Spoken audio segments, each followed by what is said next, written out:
આપણા સૌરાષ્ટ્રના સંતોની બાપુ શું તાકાત છે.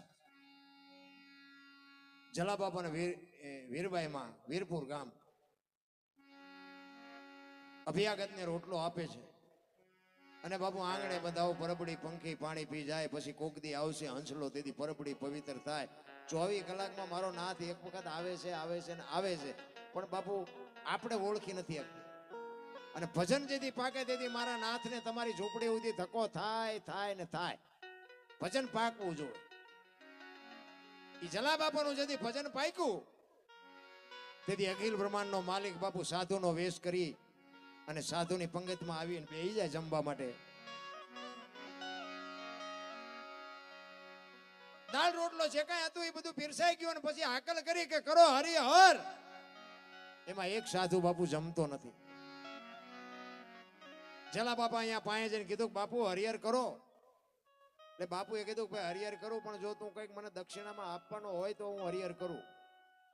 એ કે બાપુ મને જે મળશે હું આપીશ. એ કે 2 રૂપિયા 5 રૂપિયા વાળો બાવો હું નથી. જલા બાપાને એમ થયું તો આમને શું જોતું હશે. એ કે બાપુ આશ્રમની અંદર હોય ને એ માગજો, બહારથી માગો તો હું ન આપી શકું.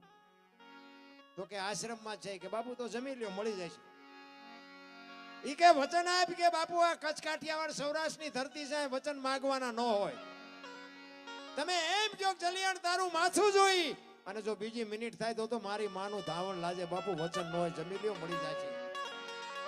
જેમાં અને સાધુ સંતની બાપુ ભેટ પૂજાની લાઈન થઈ ને એટલે ઈ સાધુ આવ્યો ને જલા બાપા 2 હાથ જોડીને કહે છે બોલો બાપુ શું જોઈ છે. અખિલ બ્રહ્માંડનો માલિક બાપુ ધ્રુજવા માંડ્યો. એને એમ થયું બૈરું માગવું, પણ કેવી રીતે માગવું. આ કોઈ નાની વાત છે રામ. તમારી મારી બાપુ હેસિયત નથી. અખિલ બ્રહ્માંડનો માલિક બાપુ તમામ શક્તિ ભેગી કરીને તે એટલું માંડ બોલી ગયો. એ કે મારું શરીર વ્રત થઈ ગયું છે, મને બાવડું પકડે એવું કોઈ નથી, રોટલો કરી દે એવું કોઈ નથી. જો દઈ એક તો તારું બૈરું મને આવે. વિચાર કરજો, આ કેવડી મોટી વાત છે. આપણે કઈ અખતરો નથી કરવાનો. કોઈ આવે તો એવું કઈ કરતા નહીં. આ તો આનંદ કરાવું છું. આપણે ખાલી આપણે ઘરે આવે ને કોકને બટકો રોટલો દઈને તો બૈરાજ આપ્યા છે.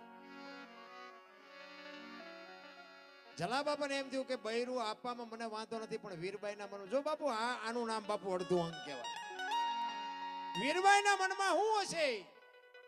અને વીરબાઈ પાસે જઈ લોટવાળા હાથે બાપુ જોગમાયા બહાર આવ્યો. એ કે એક સાધુ દક્ષિણા માગે છે કે આપી દો ને. એ કે પણ એની માગણી જેવી તેવી નથી હોય કે જે માગે આપણે રાખીને શું કામ છે. જલા બાપાની આંખમાં જળજળી આવી ગયા કે આ જોગમાયાને કેમ કેવું તારી માગણી કરે છે, મારે એને કેમ કેવું. માંડ માંડ જલા બાપા બોલી ગયા કે એની માગણી જેવી તેવી નથી. એમ કે છે તારું બૈરું મને તમારી માગણી કરે છે. અને તે દે બાપુ આ ભારતની આર્ય નારી એમ કહેતી હોય કે ભક્તિની વેલણી તો વર્ષોથી આલી આવતી હતી, પણ આજ વેલણીને ફળ આવ્યા એવું મને લાગે છે.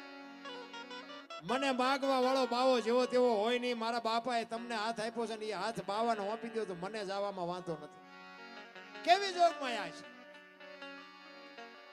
અને આમ બાવડું પકડીને બાપુ વીરપુર જલારામ બાપા વીરબાઈનું બાવડું પકડીને આવ્યા અને કીધું કે બાપુ બૈરું જોઈ છે ને. તો કે હા. એ આમ બાપુ આમ બાવડું પકડાયું ને તેથી સતાધારની ગાદી ઉપર આપા ગીગા હતા. અને રાતે બાપુ સતાધારમાં એની હાથે આરતી ટોકરા નગારા મંડ્યા, એની હાથે વાગવા ઉભા. કૌતુક થયું. આખી દુનિયા બાપુ હોતી હતી ને બધા જાગી ગયા. આપા ગીગા બાપુ આમ જોઈને દાંત કાઢે છે.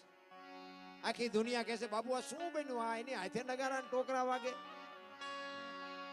એ કે કાંઈ નથી બન્યું, હુઈ જાવ. એ કે પણ બાપુ કયો તો ખરા આ બધું એની હાથે કેમ વાગવા માંડ્યું. તેથી આપા ગીગા એમ કે છે કાંઈ નથી. એક વીરપુરની બજારમાં લુવાણાના દીકરાએ વીજળીના ચમકારે મોતી પરોવી લીધું, બસ બીજું કાંઈ છે નહીં. એમ સમયની હારે હાલવાની વાત છે. પછી બાપુ જલિયાણ કે છે બોલો બાપુ શું જોઈ છે. અખિલ બ્રહ્માંડનો માલિક બાપુ બૈરું તો આપી દીધું. પછી તો ભગવાન મૂંઝાણો કે આને મૂકવું ક્યાં. ભગવાનને ગાંડો કરી નાખ્યો બાપુ આપણા મહાપુરુષોએ.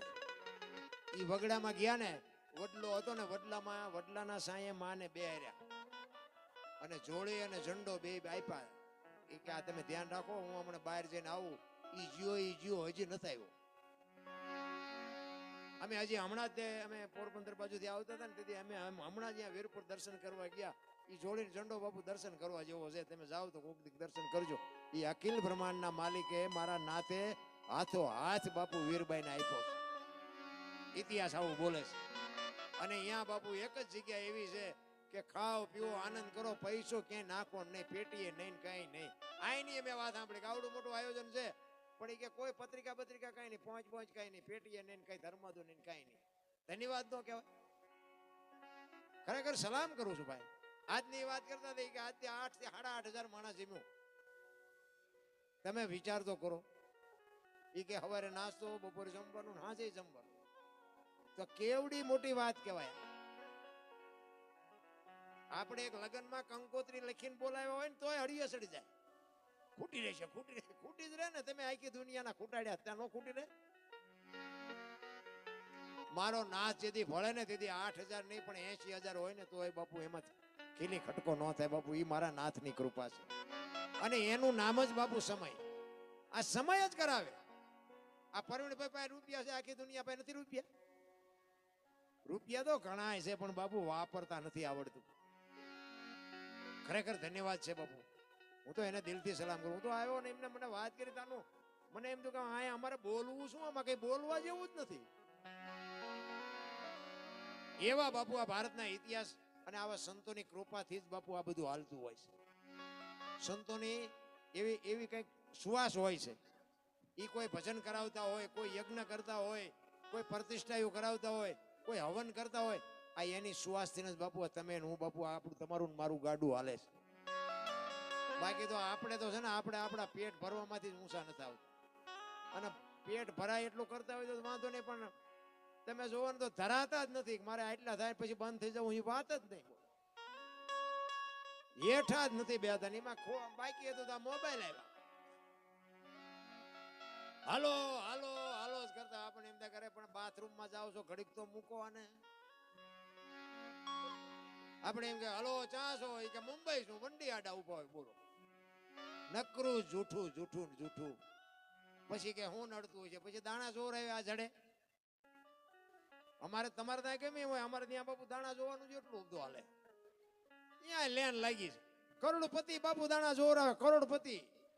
આપણને એમ થાય પણ તમારે તો મૂક્યાનો માર્ગ ને તમને શું નડે? કાંઈ નડે નહીં મારા રામ. અને અત્યારે જો આપણા ગઢ બે ટાઈમ રોટલો નતો મળતો ને તોય દાણા નો જોરાય. કે માણા બનાવ્યા, ભૂખ નથી મારી પાસે જીરવાતી, હવે આમને શું નડે છે? મારી નાય તોય નો જોરાય. હવે અત્યારે મૂક્યાના માર્ગ નથી તોય કે અમને શું નડે છે, શું નડે છે? કાંઈ નો નડે રામ. તમે કોને નડ્યા છો એ તમને નહીં ખબર હોય. એટલે અખિલ બ્રહ્માંડ નો માલિક બાપુ જલાની ઝૂંપડી આવે પછી કે છે, શું કે છે?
પ્રભુને ભાગવું થઈ ગયું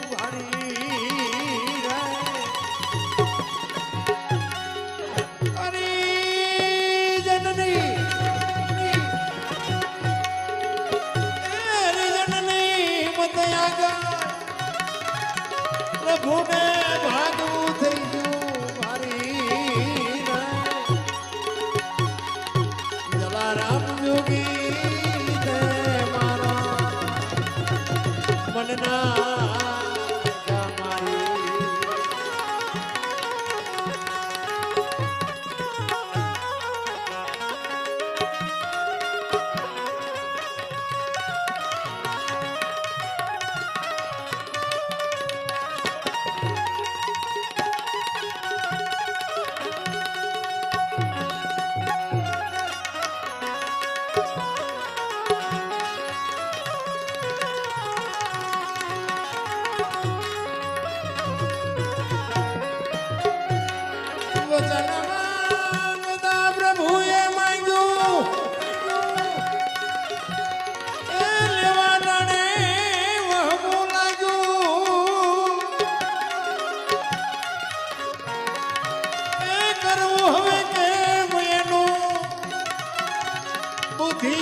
કિસી